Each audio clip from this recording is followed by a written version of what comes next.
Chapter 6 what is financial year. तो इस video में हम सीखेंगे कि फाइनेंशियल ईयर क्या होता है। तो एक सिंपल सा एग्जांपल देके समझा देता हूँ, बिना टाइम वेस्ट किए वीडियो को शुरू करते हैं। देखिए, जिस तरह अंग्रेजी का नया साल शुरू होता है 1 जनवरी से और खत्म होता है 31 दिसंबर को, जिस तरह हिंदू नववर्ष शुरू होता है 1 चैत्र से और खत्म होता है फाल्गुन को, जिस तरह उर्दू का नया साल शुरू होता है 1 मुहर्रम से और खत्म होता है जिलहिज्जा को, उसी तरह जो व्यापार जगत के लोग हैं, जो किसी ना किसी तरह के व्यापार या बिजनेस से जुड़े हुए हैं, उनका भी एक नया साल होता है और उनका नया साल शुरू होता है 1 अप्रैल से और खत्म होता है 31 मार्च को। तो जैसे अभी चल रहा है सन 2019, तो इस साल का फाइनेंशियल ईयर शुरू हुआ था 1 अप्रैल 2019 को और खत्म होगा 31 मार्च 2020 को। तो 2019 और 2020 ये दोनों मिलकर बनते हैं फाइनेंशियल ईयर 2019-2020। अब किसी भी बिजनेस या किसी भी व्यापार में जो भी ट्रांजैक्शन या जो भी लेन देन होंगे वो 1 अप्रैल से काउंट किए जाते हैं, ना कि 1 जनवरी से। फॉर एग्जाम्पल, अगर कोई मुझे पूछे कि पिछले साल आपकी कितनी बिक्री हुई, तो मैं 1 जनवरी से 31 दिसंबर की नहीं बताऊंगा, बल्कि 1 अप्रैल से लेकर के 31 मार्च तक की बिक्री बताऊंगा। व्यापार जगत का यही साल होता है जिसे फाइनेंशियल ईयर कहते हैं। Chapter 7 what is GST. तो सबसे पहले बता देता हूं कि जीएसटी 1 जुलाई 2017 से इंडिया में भारत सरकार द्वारा लागू किया गया था। उससे पहले वेट था, जिसकी full form value added tax है। अब जबकि वेट ऑलमोस्ट खत्म हो चुका है तो इसमें हम ज़्यादा नहीं उलझेंगे। तो बिना टाइम वेस्ट किए जीएसटी की फुल फॉर्म के साथ शुरू करते हैं और जीएसटी की डेफिनेशन को समझते हैं। जीएसटी की फुल फॉर्म होती है गुड्स एंड सर्विस टैक्स, जिसमें गुड्स का मतलब होता है माल और सर्विस का मतलब होता है सेवा। अर्थात गवर्नमेंट द्वारा किसी भी प्रकार के माल या किसी भी प्रकार की सर्विस पर लगाया गया tax goods and service tax यानी जीएसटी कहलाता है। आप मार्केट से कोई भी प्रोडक्ट खरीदते हैं उसमें जीएसटी इंक्लूड होता है। फॉर एग्जांपल, अगर आपने 1200 रुपये का एक मोबाइल खरीदा तो उसमें 200 रुपये टैक्स होता है जो गवर्नमेंट को जाता है। असल में बिल में मोबाइल की वैल्यू 1000 रुपये होती है, जिसे टैक्सेबल वैल्यू कहा जाता है, यानी वो वैल्यू जिस पर टैक्स लगता है, और बाकी के 200 रुपये टैक्स होता है जो पहले वेट कहलाता था और अब जीएसटी कहलाता है। हम ये सोचते हैं कि शॉप ओनर के पास इस मोबाइल के पूरे 1200 रुपये रहते हैं, लेकिन एक्चुअल में हमने मोबाइल के 1200 रुपये दिए, उसमें 1000 रुपये तो मोबाइल की वैल्यू है और 200 रुपये टैक्स है जो हमने शॉप ओनर को पे किया, और ये 200 रुपये शॉप ओनर को सरकार को जमा कराने होते हैं। तो सीधा सीधा ये कहा जा सकता है, हम कोई भी प्रोडक्ट खरीदते हैं उसमें जो टैक्स पे करते हैं वो सीधा हम गवर्नमेंट को पे करते हैं। अब शॉप ओनर कैसे टैक्स चुकाता है यही हम आगे इस वीडियो में देखेंगे, और जैसे जैसे कोर्स आगे बढ़ेगा आपको समझ में आने लगेगा। अगर जीएसटी ना हो तो जो मोबाइल हम मार्केट से 1200 रुपये में खरीदते हैं वो हमें 1000 रुपये में मिल सकता है। लेकिन देश को भी तो चलाना है, सारी सरकारी सुविधाएं इन्हीं टैक्स के रुपये पर चलती है। हर एक प्रोडक्ट जो हम खरीदते हैं उसमें टैक्स इंक्लूड होता है और हम रोज सरकार को टैक्स भरते हैं। हम सभी इस देश को चलाने में भागीदार हैं। अब जीएसटी कब लगता है, क्यों लगता है, कितना लगता है, कैसे लगता है और किस पर लगता है, ये समझते हैं। स्टेप बाय स्टेप एक एक टॉपिक को उठाएंगे और सिंपल सी लैंग्वेज में समझने की कोशिश करेंगे। फर्स्ट टॉपिक, व्यापार के प्रकार यानी टाइप्स ऑफ बिजनेस। तो सबसे पहले ये समझ लेते हैं कि बिजनेस कितने प्रकार का होता है, अर्थात नेचर ऑफ बिजनेस। कोई भी बिजनेस केवल 2 ही तरह का होता है। पहला, business for purchase and sales of goods, जिसमें किसी भी तरह का माल खरीदा या बेचा जाता है। फॉर एग्जाम्पल, इलेक्ट्रॉनिक शॉप जिसमें फ्रिज, एसी, टीवी को खरीदा और बेचा जाता है। जैसे मोबाइल की शॉप जिसमें मोबाइल को खरीदा जाता है और मोबाइल को बेचा जाता है। ये सब परचेज एंड सेल की कैटेगरी में आते हैं, जिसमें किसी भी प्रकार का प्रोडक्ट को प्रॉफिट कमाने के लिए और बेचने के लिए खरीदा जाता है। दूसरा होता है बिजनेस फॉर सर्विस प्रोवाइडिंग, जिसमें किसी भी तरह की सेवा का आदान प्रदान होता है।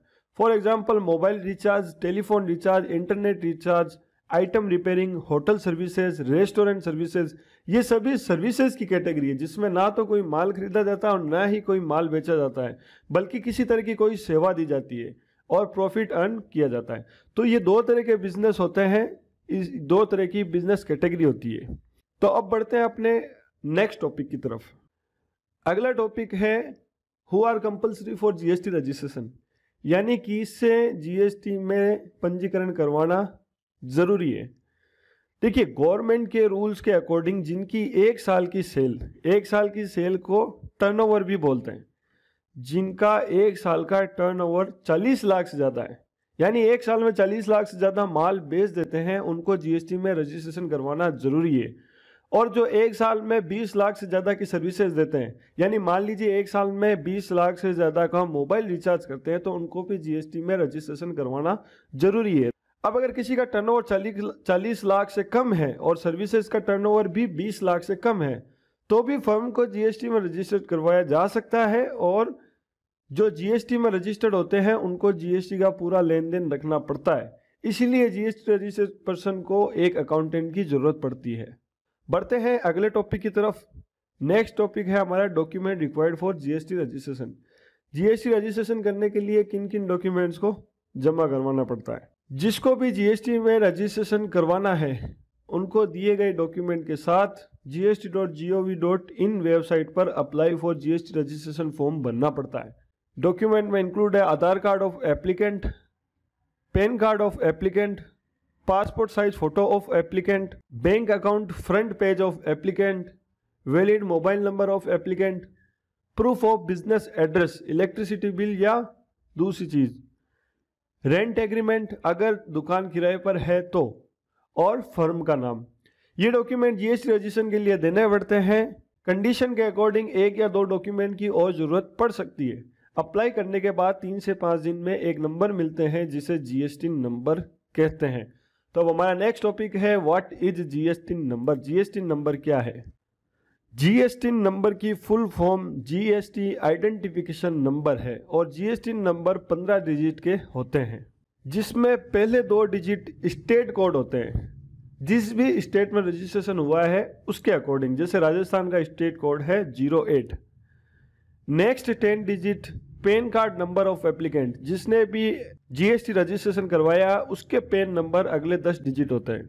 उसके बाद में अगला 1 डिजिट जो होता है, पैन कार्ड में जो 4 न्यूमेरिक नंबर होते हैं उसमें से कोई भी एक नंबर अगला 1 डिजिट होता है।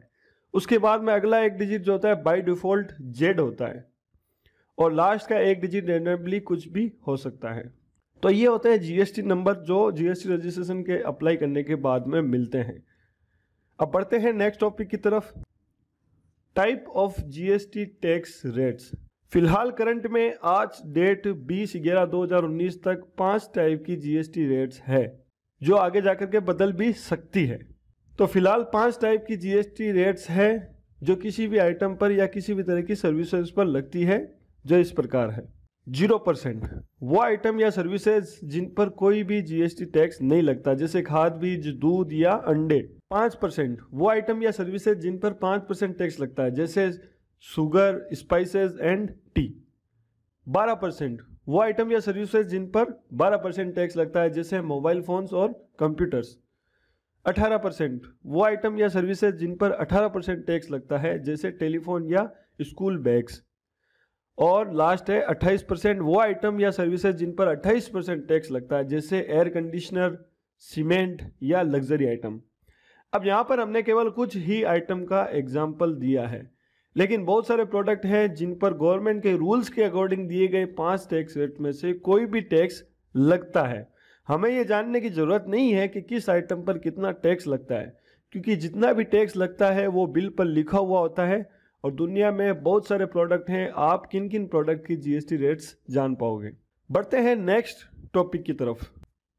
हाउ जीएसटी अप्लाई, यानी जीएसटी कैसे लगता है। जब भी कोई जीएसटी में रजिस्टर्ड फर्म कोई भी माल खरीदती है तो जो टैक्स बिल में लग के आता है उसे इनपुट टैक्स कहते हैं। ये टैक्स आइटम के अनुसार 0%, 5%, 12%, 18% या फिर 28% कुछ भी हो सकता है, जैसा कि मैंने बताया था कि अलग अलग आइटम पर अलग अलग टैक्स लगता है।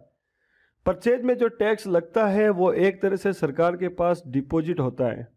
हम सरकार से ये टैक्स वापस नहीं ले सकते, लेकिन कस्टमर से वापस इस टैक्स को ले सकते हैं। जैसे जब वापस उस खरीदे गए माल को हम बेचेंगे, तब जो टैक्स बिल में हम लगाएंगे उसे आउटपुट टैक्स कहते हैं, और जो सेल्स में हमने टैक्स लगाया है उससे हमारा वो टैक्स वापस कवर हो जाता है जो हमने परचेज करते वक्त सरकार को टैक्स पे किया था। लेकिन प्रॉफिट के टैक्स का हिस्सा हमें सरकार को देना पड़ता है। अब एक एग्जांपल देता हूं, आपको अच्छे से समझ में आ जाएगा। मान लीजिए हमने 100 रुपये का एक आइटम खरीदा जिस पर 5% टैक्स है, यानी 5 रुपये। तो टोटल बिल हमारा हो जाएगा 105 रुपये का, और जो 5 रुपये हमारा टैक्स लगा है उसे इनपुट टैक्स कहेंगे। अब हम सभी व्यापार प्रॉफिट कमाने के लिए करते हैं, तो जो आइटम हमने 100 रुपये का खरीदा था उसे 110 रुपये में बेचेंगे, और 110 रुपये में बेचेंगे तो 110 रुपये का 5% टैक्स लगेगा, जो होता है 5 रुपये 50 पैसे। इसे बोलते हैं आउटपुट टैक्स।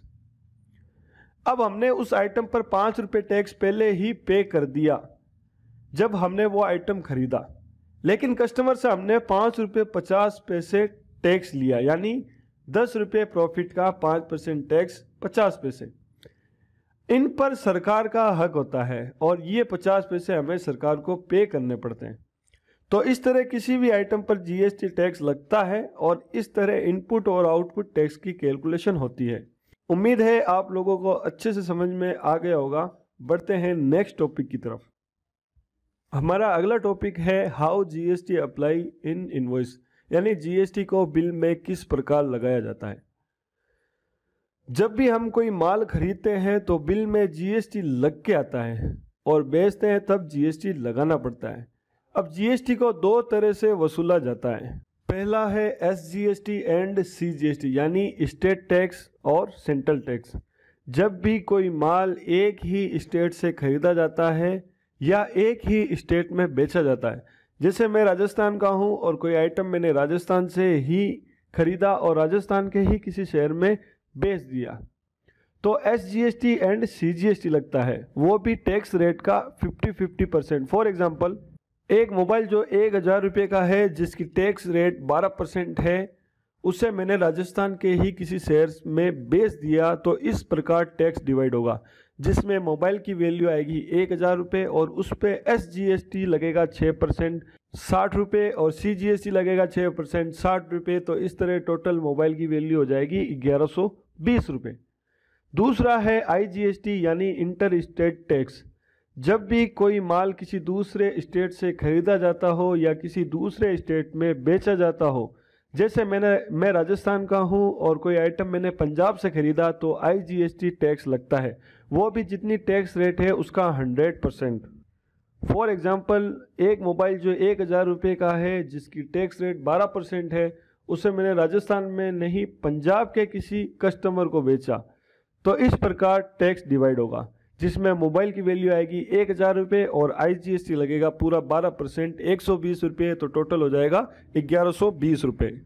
तो इस प्रकार अगर कोई भी माल खुद के ही स्टेट में खरीदा जाता है या खुद के ही स्टेट में बेच दिया जाता है, तो एसजीएसटी प्लस सीजीएसटी लगता है 50-50%। और अगर किसी भी दूसरे स्टेट से खरीदा जाता है या किसी दूसरे स्टेट में बेचा जाता है, तो आईजीएसटी लगता है, वो भी टैक्स का 100%। उम्मीद करता हूँ आपको ये अच्छे से समझ में आ गया होगा। बढ़ते हैं हमारे नेक्स्ट टॉपिक की तरफ। अगला हमारा टॉपिक है टाइप ऑफ जीएसटी रजिस्ट्रेशन, यानी जीएसटी रजिस्ट्रेशन के प्रकार। जीएसटी में फर्म को दो तरह से रजिस्टर्ड करवाया जा सकता है, जिसमें पहली है कंपोजिशन फर्म और दूसरी है रेगुलर फर्म। अब इन दोनों फर्म में क्या फ़र्क है, ये हम अगले chapter 8 difference between composition and regular firm में देखेंगे।